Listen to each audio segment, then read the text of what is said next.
you say a couple of things. And actually, there's kind of three different things that I'm hearing in what you're talking about. One is I heard that you took time off from your school to help your family financially, correct? Okay. Yes. Okay. The second is that I heard you say that no matter how much you're working, it never seems to be enough. Okay. Yeah, and you guys can hear, but she's saying yes. Okay. Um, I think it's because there's a delay on the speaker. I don't know. We'll get all these technology things down. And the third is that now you want to be able to get back to school. And you didn't exactly put it this way, but it sounds like you're not really convinced of the direction you ought to be going in school. Is that correct? Okay, and so she said yes to that as well. Okay. Um,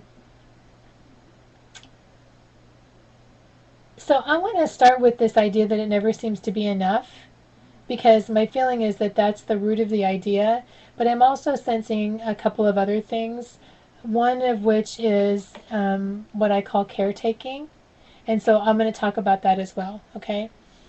So in this idea that it never seems to be enough, I am getting that this is negativity, and let me see. Okay, so I'm getting that this is a negative idea that came in when you were 2 years old. This idea that there never seems to be enough. Tell me, in your family, when you were 2 years old, and you may or may not know the answer to this question, but were you guys kind of struggling financially, or were there money issues financially about that time? That's when my dad was definitely like still working on construction sites. He hadn't built a company yet, so things didn't go well for my family until I was well into my teen years. Okay. Yeah. Okay. So that's safe to say. Okay.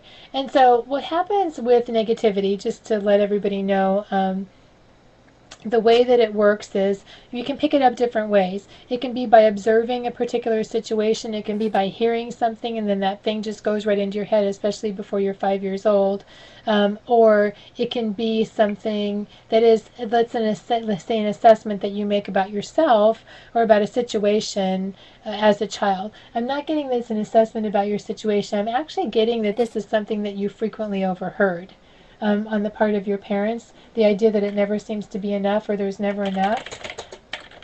And sometimes, I'm writing this down as I'm talking to you, sometimes it can be energy, let's say, from one parent, but I'm really getting that this was an idea that was continually reinforced by both of your parents, that there just wasn't enough.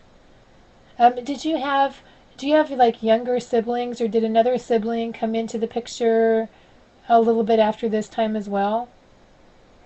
My brother's 7 years older than me. Okay. He's lived a very troubled life. Okay. Okay. So there wasn't any other extra added burden about the time that you were 2, but it's just that that may be the time that you just began to notice it, because this is something that really, it's an observation, but it's not really an observation, because it was you actually hearing the words, okay? So an observation happens when, let's say, you may notice something and somebody may not speak those words directly, but you may notice it and you may get an idea about that. This is not just you noticing it, but this is something that I got that was continually reinforced, this idea that there was never enough. And because this negativity came in very early and it's already in your subconscious, you're going to find yourself continuing to create situations where it's never enough until you get out of that downward spiral, is the way that I want to put it.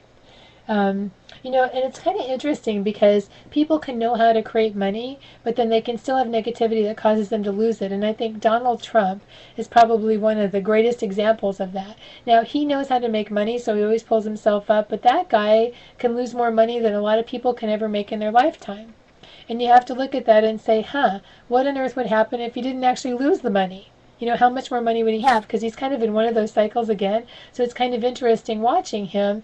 Even he has negativity. Now he knows how to make money and he's got contacts and he's able to pull himself back up, but that's definitely a negative situation. And so you'll notice things that are based in negativity by things that are, let's say, results that you're getting that you don't want to get, habits, or let's say patterns that you find yourself repeating.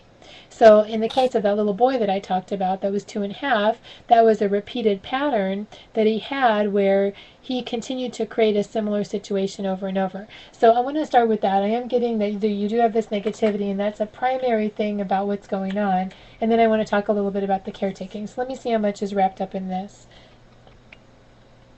Okay, so this is 61% of all your thoughts are negativity around this issue. Okay, so that's a huge amount. In fact, I think that's probably the hugest amount I've ever measured on one of these calls. How much was it? It's 61% of all of your thoughts are wrapped around this issue of this idea that there never seems to be enough. Oh. So it's a huge amount. And remember what I said earlier, that the earlier something comes in, the earlier something comes in, the more time it has to kind of snowball and go downhill. So it's not surprising that something, let's say, that emanates from when you're 2 years old would have more negativity wrapped up in it than, let's say, something that comes in when you're 5 years old, because it's got more time to kind of get steam, especially in those early years when you're kind of taking everything in and you're like a sponge. Okay, and the early years are really designed, again, to help us bring things on and create them effortlessly and learn about stuff effortlessly. But what is happening is, because the wrong stuff is going in, then we're getting the wrong foundation is what's happening. So, and that is accounting for, that's 2.1 million negative thoughts. Okay, so I can safely say that with I can tell you that if you're interested in getting rid of that the thought shifting level 2 group is something that I can definitely help you with. You don't necessarily have to get all of it removed with the quantum thought shifting or the level 4. There is a lot wrapped up in it, but you can get rid of a big chunk of that working in the level 2 group. And so that's what I would recommend. You're not going to be able, with this much negativity, there isn't going to be anything out there that's going to be able to really make a huge dent in that. Like I said, I wish I could tell you there was. I started out these calls by saying, oh, here's an affirmation you can do. And then I said, why on earth am I doing that? I know that that is not going to give you what you want. Now, I will tell you that I'm coming out with a money meditation thing, and I'm really excited about this because it does help keep you in that frame of mind, shifted or not shifted. It works more powerfully once you've been shifted and you've got more power in your conscious thoughts, but that's something that's coming out very soon. And I can say that, I did it, and within like a week of time of doing it, I think I made an extra $15,000. So that's kind of amazing. And it's just a matter of keeping this money meditation.